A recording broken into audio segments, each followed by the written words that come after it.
De Badals griepen de collecteweken van de Hert, Lever- en Darmstichting aan om een oproep te doen voor poppe Sophie. En het gaat sowieso net zo goed op het stuit. Juster kregen ze te jaren dat de leverfunctie flink minder worden is. Nee, eigenlijk doet het niet heel goed. Dat betekent ook dat we nu onder scherpe controle komen en veel meer controle krijgen. Ja.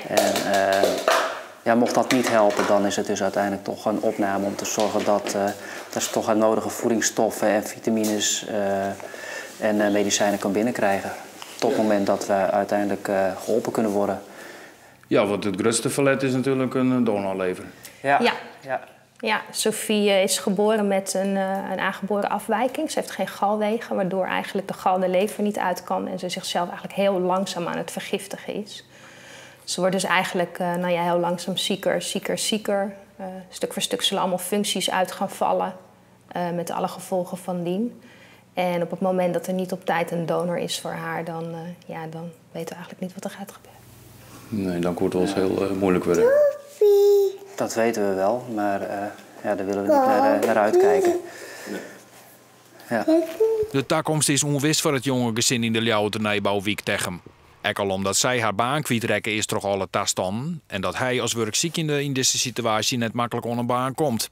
Ze zullen toch geregeld naar het UMC in Greensmatten. Ze binnen op ziek naar meesken die het zoen binnen, bloedgroep O hebben en een stukje van haar lever doneren willen.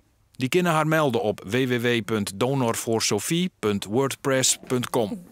Wachtlisten kunnen vaak worden door het donorcodiciel te verhoren. Maar een voorstel daarvoor sneuvelen verleden week in de Tweede Kamer. Dat betekent niet alleen dat de babytjes geholpen worden, maar ook de kinderen die misschien wat ouder zijn en misschien nog langer moeten wachten. Dan is dat hele wachtlijstprobleem er niet. En dan hoeft niemand meer te sterven, dan komt het voor niemand meer te laat. En wij hebben dan nog een prachtig mooi iets dat wij een stukje van de lever, dat gedoneerd kan worden aan een klein kindje. En het groeit gewoon weer aan bij de donor. Binnen 6 weken is het weer terug, ongeveer.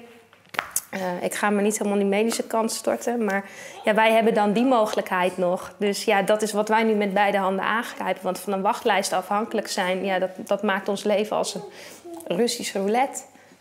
En dat wil je niet voor je eigen kind.